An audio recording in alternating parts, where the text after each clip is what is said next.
Chouquette, est-ce que le tri de tes stupides babioles va durer encore longtemps? Peut-être. Mais ce ne sont pas de stupides babioles. Comment tu veux que j'appelle ça alors? Des trucs en plastique rose? Des artefacts multimédia de la puissance féminine. Tu peux répéter? Et je vais faire mieux. Mesdames, messieurs, public ébahi, aujourd'hui la fée Chouquette va vous présenter les Magical Girls. Eh bah, ça va pas mieux, toi, dis. 30%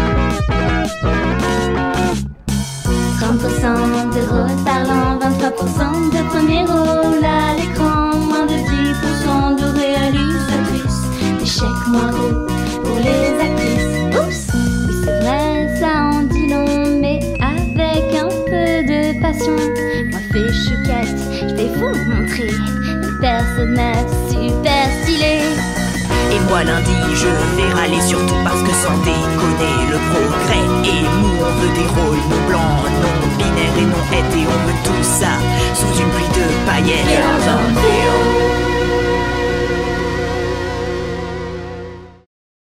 Pirouli, piroula, et voilà.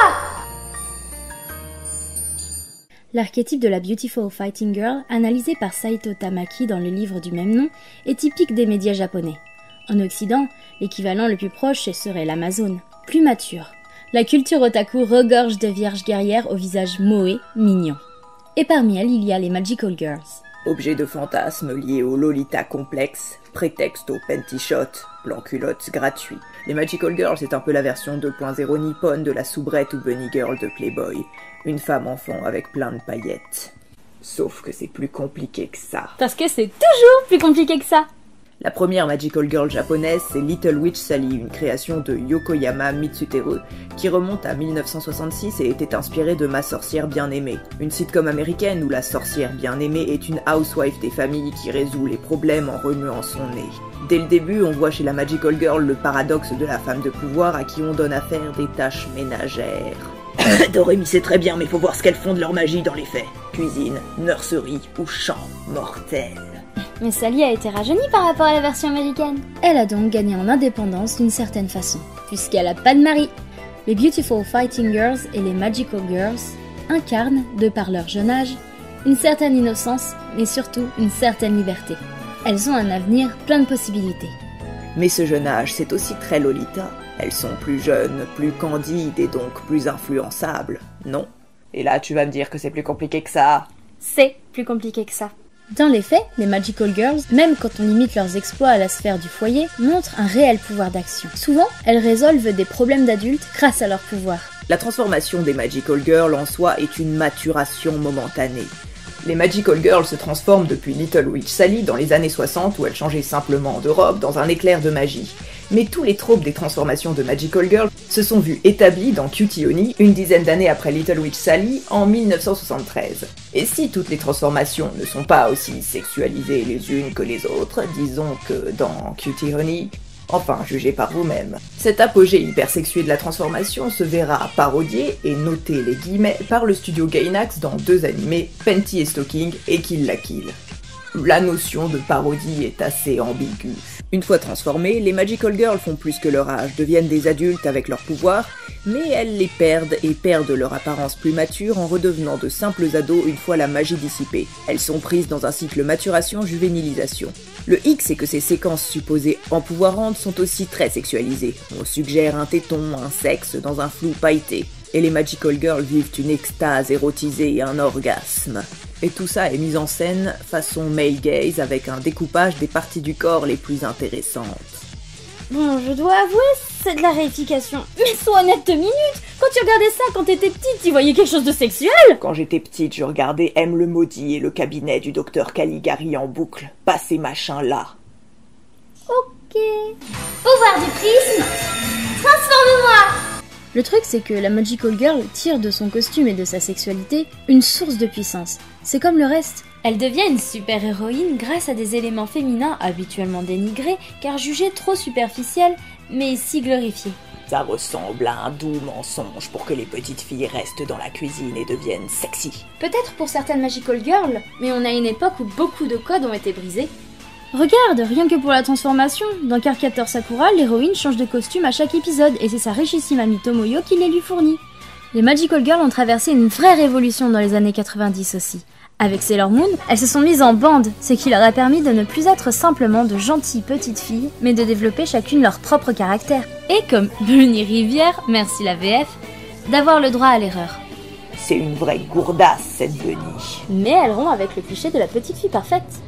C'est vrai que Sailor Moon est une vraie feignasse qui s'assume et qu'on l'autorise à être très expressive.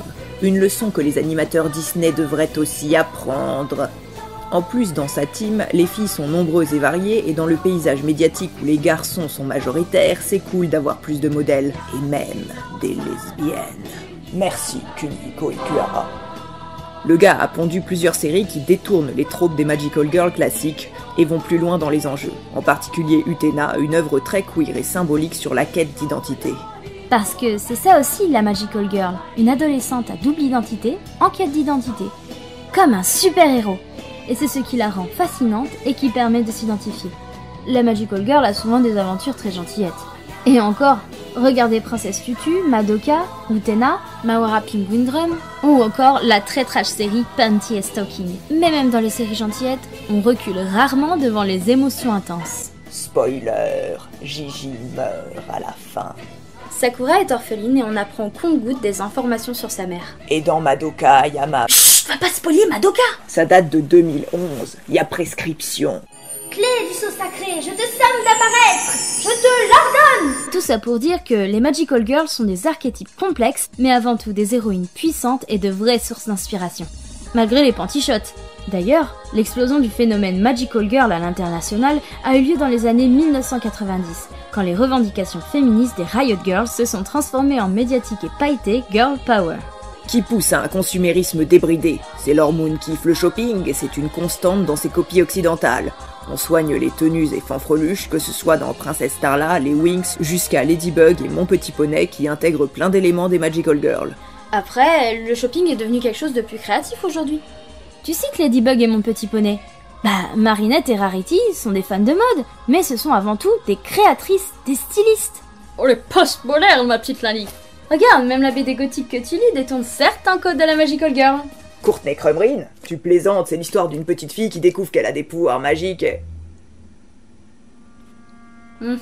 Bon, ok, mais après, elle utilise ses pouvoirs pour se venger de ceux qui l'ont emmerdée parce qu'elle était pauvre et ensuite elle sombre dans le dark side et ensuite... Les Magical Girls font partie de la pop culture. L'archétype est devenu un mythe moderne avec de nombreuses relectures et réinterprétations.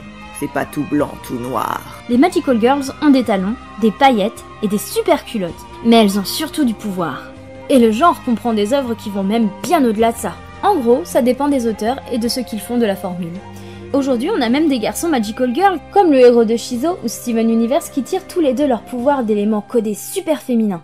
Et puis les Magical Girls, c'est quand même le genre, ou plus que le shopping, ce qui compte c'est les copines et la solidarité féminine, ça je dis oui. Ouais, et du coup, en tant que copine, tu rangerais ton barda pour moi. À une condition. Oh non, mortel. Par le pouvoir du sarcasme de dimanche pluvieux et des chats noirs, transformation. Waouh. Par le pouvoir des cristaux du sucre, de la bonne humeur et des copains! Ah bah oui, ça marche pas, je suis de chat magique. Fly away now, fly away now.